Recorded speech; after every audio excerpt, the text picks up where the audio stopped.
नमस्कार साथियों, आज सिंगरौली जिले की हम बात करेंगे और साथ ही साथ विधानसभा को भी लेकर के चर्चाएं करेंगे। विस्तार रूप से हम पूरी बात को सुनेंगे, लेकिन नेक्स्ट आप वीडियो में आपने देखा था कि मैंने संजू अग्रवाल जी से बात किया था और मैंने आपसे कहा था कि नेक्स्ट वीडियो के साथ में मिलूंगा, जो कि 1991 से लेकर के 2000 तक की हमने आपसे बात की। तो सर, मैं आपसे विस्तार रूप से पूछना चाहूंगा कि 2000 से लेकर के 2010 तक का आपका सफर राजनीति में कैसा रहा?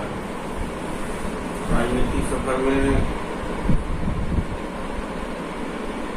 सही रहा। लगातार 1991 से काम कर रहा हूँ और लगातार कार्य करते करते व्यापारी प्रकोष्ठ का जिलाध्यक्ष उस वक्त सीधे सिंगरौली एक हुआ करता था और मैं व्यापारी प्रकोष्ठ के अध्यक्ष के बाद फिर मैंने औद्योगिक प्रकोष्ठ का भी जिलाध्यक्ष बनाया गया था मुझे, क्योंकि औद्योगिक नगरी थी और उस हिसाब से मुझे बनाया था। उसमें भी मैंने काम किया। उसके बाद कुछ समय बाद कुछ समय आया तो कई तरह के विभिन्न काम, सामाजिक काम लगातार चल ही रहे और राजनीतिक रूप से जुड़ करके समाज सेवा के लिए निरंतर काम करते हैं। बिल्कुल, आप जैसा आप देख रहे हैं कि जिनसे हमारी चर्चाएं हो रही हैं कि सिंगरौली क्षेत्र के सबसे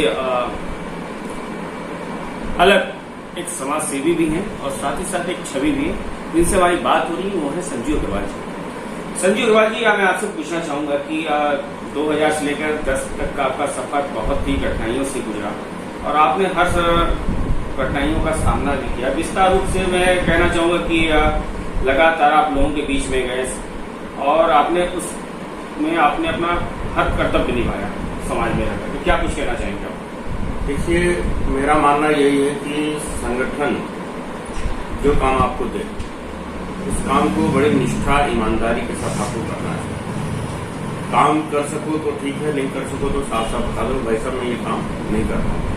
लेकिन आज तक मुझे जो भी छोटा बड़ा या बड़े से बड़ा काम दिया गया, लगभग मैंने कोशिश की उन कार्यों को अच्छे तरीके से समाज के बीच में प्रेजेंट कर सकूं। उसी बीच में कई धार्मिक आयोजन भी मेरे द्वारा करवाए गए, सामाजिक आयोजन, खेलकूद प्रतियोगिताएं, इस टाइप से सब लगभग होता रहा है। और व्यवसायिक व्यक्ति होने के नाते कुछ व्यवसाय में भी समय देता था, लेकिन ज्यादा समय मेरा बीतता था सामाजिक कार्यों में और राजनीतिक कार्यों में। मैं सिंगरौली की जनता को एक बात बताना मैं भूल गया। सिंगरौली में जब पहला दंगल अगर किसी ने कराया तो है संजू अग्रवाल जी, क्योंकि उभरता जो दंगल था पहला स्टार्टिंग, मैं कहूँ तो कोई जानता ही नहीं था, लेकिन जब इन्होंने दंगल कराया उस समय लोगों में इतनी खुशियां आ गई कि अब हमारे सिंगरौली जिले में दंगल हो रहे हैं। इसके धीरे धीरे करते करते 1 2 बार 3 बार कई दंगलें हुए और साथ ही साथ आप पार्षद दल के नेता भी रहे। हम आपके पार्षदी की चुनाव की बात करेंगे।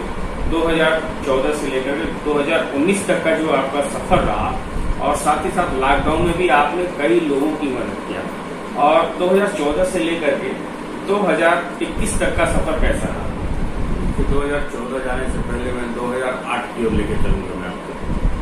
जब मैं 2008 में युवा मोर्चा का मुझे जिलाध्यक्ष बनाया था भारतीय जनता पार्टी, तो उस वक्त मैं जब जिले में भ्रमण करता था तो कंपनी कमेटी बनाने के पूर्व में जब जिले में गया तो बहुत जगह मुझे समझ में नहीं आता था कि युवा मोर्चा यहाँ है भी या नहीं। और मैंने धरातल पर उतर करके युवाओं को साथ में लेकर के, क्योंकि मुझे ऐसा लगता है कि युवा शक्ति एक ऐसी राष्ट्र शक्ति है कि युवाओं के अंदर एक जोश होता है, युवाओं के अंदर इस समाज में परिवर्तन लाने का बहुत बड़ा जुनून होता है। और आज तक इस देश की आजादी से लेकर के आज तक की हम बात करें तो युवाओं ने इस देश को एक नया हमेशा मोड़ दिया है, चाहे वह भगत सिंह के माध्यम से या चंद्रशेखर जी आजाद जी के माध्यम से सोचे या पंडित दीनदयाल उपाध्याय जी के माध्यम से सोचे, या समाज में कई ऐसे नाम आते हैं जो कि युवा कार्यकाल में समाज में परिवर्तन लाने की चेष्टा की है। उसी तारतम्य में 2008 में जब मुझे युवा मोर्चा का जिलाध्यक्ष बनाया गया तो मैं संघ में भी प्रशिक्षित रहा, प्रथम द्वितीय वर्ष किया। तो उस कार्यकाल में मैंने एक पूरे जिले में एक बहुत बड़ी टीम खड़ी की और उस टीम को मेरे ऊपर भरोसा तब भी था और आज भी है। और कहीं न कहीं देखिए, मेरा मानना ये होता है, जब समाज में आप अच्छा काम करने के लिए निकलोगे तो स्वाभाविक दिक्कतें आएंगी, लेकिन दिक्कतों पर बहुत दिमाग नहीं लगाना चाहिए। आपको अपने लक्ष्य की ओर हमेशा ध्यान केंद्रित करना चाहिए और उस लक्ष्य को ध्यान केंद्रित करते हुए समाज में मूल चूक परिवर्तन लाने के लिए मुझे आज भी याद है कि जब उमा जी बनी थी मुख्यमंत्री या पटवा जी थे, पटवा जी के टाइम में याद है मैंने कई पत्र भी दिए थे इस क्षेत्र के विकास को लेकर के, और आज भी वो पत्र मेरे पास पड़े हैं। उमा जी को मैंने दिए थे, वो पत्र भी मेरे पास पड़े हैं और उन पत्रों के माध्यम से कई मैंने जो काम किए थे, मैंने आग्रह किया था, वो सब काम आज हुए भी, कहीं न कहीं वो काम मेरे हुए भी हैं और समाज में संदेश भी गया है कि किस तरह से हम सबको काम करना है। और वास्तविकता बताऊं तो एक सिंगरौली की राजनीति में एक सबसे बड़ी चीज यही रही कि समाज में हम सब सिंगरौली का जो मूल रहा, आज सिंगरौली से भी तपोभूमि कही जाती है, सिंगरौली का जो मूल रहा है यहाँ पे कोयला और पानी एक जगह होने से और जिला बनने के बाद 2008 में एक बहुत बड़ा विकास देखने को मिला। और इसमें अगर हम थोड़ा सा पहले जाए तो माननीय इस देश के यशस्वी प्रधानमंत्री, पूर्व प्रधानमंत्री पंडित अटल बिहारी वाजपेयी जी की अगर बात करें तो मुझे याद आता है कि उस वक्त हम जब गांव की ओर जाते थे तो सड़कें नहीं दिखा करते थे। पंडित अटल बिहारी वाजपेयी जी ने गांव-गांव में प्रधानमंत्री ग्राम सड़क योजना से जिस तरह से सड़कों का जाल फैलवाया, और एक सबसे बड़ी बात सोची, जब किसी भी समाज सेवी या किसी भी नेता की नीति और नियत ठीक होती है तो अपने आप कार्य में प्रगति होती है। तो मेरा मानना यह है कि हम सबको अच्छा काम करते रहना चाहिए। और पार्षदी कार्यकाल की बात करूं तो मैं तो भारतीय जनता पार्टी ने मुझे जब टिकट दिया तो मेरे वार्ड की जनता ने मुझे 3000 में से 2000 वोट दे करके जिताया। मैं जनता का भी बहुत आभारी हूँ। जिला मुख्यालय केंद्र का वार्ड था और जनता ने मुझे इतना प्यार दिया, इतना, मैं आज भी उस प्यार के से अभिभूत हूँ और उस प्यार का आज भी कर्जदार हूँ। और जीवन पर्यंत मैं तो यही मानता हूँ कि समाज में जब आप राजनीतिक क्षेत्र में काम करते हैं तो आपको एक दिशा और दशा बदलने का एक जनता आपको मौका देती है, उसका भरपूर उपयोग करना है। एक सवाल बहुत जहन में आ रहा था, आपके अंदर ये जुनून कहाँ से आता है?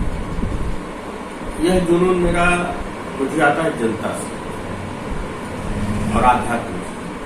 जनता भी मुझे जब प्रेम करती है और मुझे रात को भी 2 बजे कभी फोन करती है। अभी कुछ देर पहले ही एक मातृशक्ति का फोन आया और उन्होंने बोला, भैया आपसे ही उम्मीद है, मेरा ये काम आप करवा दीजिए। तो मैंने कहा, भाई जी मैं देखिए मैं पार्षद या मेयर और विधायक तो बोले आप सबसे बड़े हैं मेरे लिए।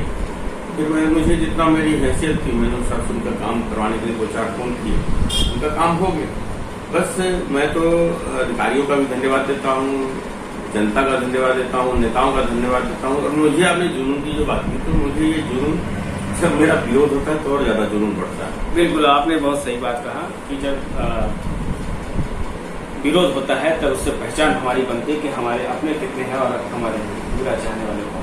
तो बिल्कुल मैं अब आता हूँ कि मैं कहना चाहूंगा कि आपका 2014 से लेकर के 2021 पार्षदी से लेकर के लॉकडाउन से लेकर के आपके अंदर कैसा जुनून रहा और लोगों के बीच में कैसी भावना? देखिए, लॉकडाउन के टाइम में भी कोविड पीरियड में जितना हो सकता था सामाजिक काम हम लोग किए। जब लोग एक दूसरे से मिलना नहीं करते थे फिर भी हम लोग समाज में जा करके उस वक्त गाय जगह जगह घूमती थी तो मैं अपनी गाड़ी में भूसा भर के जगह जगह उनको दे करके, जिससे उनका कम से कम पेट तो भर जाए। तो ये भी मैं काम किया हूँ और काफ़ी काम किया हूँ। एक्चुअली क्या होता है, काम करने के बाद मेरा मानना ये होता है कि मुझे आजकल तो मैं गाँव की ओर जा रहा हूँ जब तो लोग बोलते हैं, भैया मैं एक बार फंस गया था तो आपने मेरी मदद की। मुझे याद तो रखा नहीं क्या है, मैं मेरा मानना ये भी होता है कि आप अगर अच्छा काम कुछ कर रहे हैं तो उसको बहुत याद रखने की जरूरत नहीं होती है, समाज आपको याद रखे, आप काम करते जाइए और आगे बढ़ते जाइए, मेरा मानना है। बिल्कुल, आपने जैसा कि आपने संजीव अग्रवाल जी की बातों को अगर आपने सुना है तो बहुत ही रोमांटिक बातें उन्होंने कही है। और एक खुशखबरी मैं आपको देना चाहूँगा, 2024 से हमारी एक सनसनी सीरियल में चालू करूँगा, उसमें सिंगरौली क्षेत्र के और भी नागरिक उसमें रहेंगे। और अभी जो हमारे साथ बातें हुई फेसबुक के माध्यम से, मैं चाहूँगा कि कमेंट शेयर और लाइक जरूर करें। तब तक के लिए जय हिंद, जय भारत।